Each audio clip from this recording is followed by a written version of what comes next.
ਅੱਜ ਇੱਕ ਨਾ ਕੰਮ ਅਨहोਣਾ ਹੋ ਗਿਆ ਨੇ। ਤੁਸਾਂ ਮੰਨਣੀ ਗੱਲ ਕਾਈ ਨਹੀਂ, ਮੈਂ जेड़ा भी कोशिश करा उम्मीद है तुसां मेरी गल मननी काई नहीं, पर ये हो गया ने। हुण तुसीं बड़े परेशान हो सो होया जिहा की जेड़ा उस्ताद एडा औखा हो के सानू इत्थे लै आंदा है।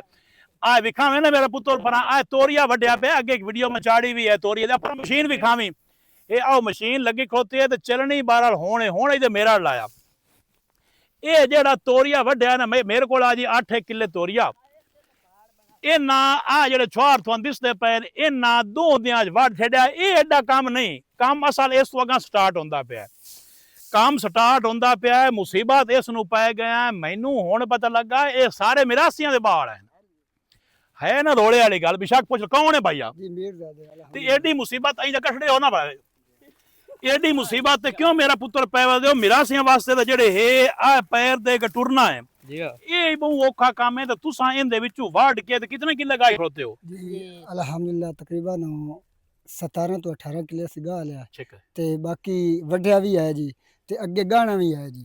ते क्यों इस तुम सारे मिरासी हो? जी अल्हम्दुलिल्लाह। तू भी मिरासी है? जी हां। तू भी मिरासी?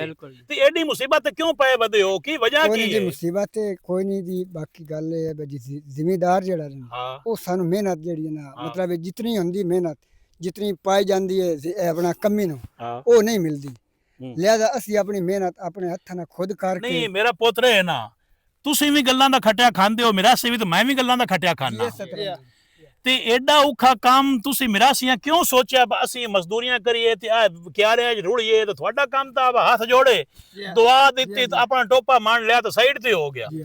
क्यों इस नौबत ते पड़े हो? कोई नहीं नौबत इस तो आया जी हाथ नाल करो अपने जिसम दा मुड़का कढ के हक हलाल दी करके हुण गल्लां दा खटिया तुहानू कोई नहीं खवाइंदा, हुण ओ दौर वग गए उस्ताद जी अगला दौर हुण खत्म हो गया क्योंकि हुण तेरी दा दौर है ते हुण अगली गल नहीं जी। हुण अपना करके खाओ ते अपने हत्था दी मेहनत अपने जिसम विच मुड़का कढो हक हलाल दी रोटी रोजी कमाओ। वाह जी वाह वाह वाह वाह। आ मेरा पुत्र जेड़ी गल कीती ना आ देखो ना आ सुन लो बाकी मिरासियां तुसीं भी सुन लो जेड़ा सारी उम्र जो हो गए ने मुफ्त खांदे आ। साडा जी आल पाकिस्तान दे जितने भी मीर ज़ादे साडा पैगाम है जी। अच्छा भाई अपने हाथ दी मेहनत करके खाओ। अगली गल हुण काई नहीं रही, हुण छड्डो अगली गल्लां। जे उसे गल ते रहो तो भुख ते मरना रहे उंदी वजह है कि जट जो भुख ते मरदे पे ते जट्टां च काशा जिमींदार कोल काशा होवे ना ये हकीकत है। जिमींदार खुशहाल होवे ते उस नाल जितनियां कौमां वाबस्ता होंदियां सारे खुशहाल होंदे ने। जे जिमींदार खुशहाल ना होवे ते ओ सारे लोग खुशहाल नहीं होंदे। हुण ये बाल देखो इन्हां दी उम्र दे जेड़ा वडकियां नो कदी सवाल ही पैदा नहीं होंदा कख बन के दोहरा कीता उन्हें।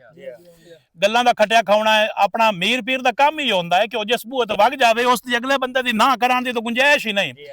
मिरासी आंदे मुंडा डी कौम है आंदे ने कि उंदे हत्थ च डंगोरी होंदी उस वाह देनी होंदी अगला बंदा जे साला ते बैठा होया। हुण ना ओ डंगोरियां रहियां ना ओ वाहवां नाले रहे ते ना वाहवां नाले रहे। हुण डंगोरी जलदा ही कोई नहीं। हुण इहो आंदा सोहणिया करे ना तो खा ला। इन्हां पुत्रां नूं जेहड़ी ये मुबारकबाद है कि ये अपनी मजदूरी हाथ नाल करके खांदे पैन। ये आ चंगी भली मजदूरी। ये किले दे कितने पैसे लेंदे हो? तकरीबन जी 12,000 रुपया। ये 5 6 7 बंदे जुड़े हो एक किले दे उत्ते वाड़ के ते गाह देना तोरिया रुपया 12,000 इन्हां ले लेना जी। ये मजदूरी अल्लाह ताला इन्हां दी मजदूरी च होर बरकत पावे जी। बहुत शुक्रिया जी। काम करो पुत्र। हुण ये गल मान जावे अल्लाह दी कसम मिरासी ने मैं पढ़ाया कोई नहीं इन्हां नूं ये ना आख्या पढ़ा के मिरासी दे काम होंदा नहीं।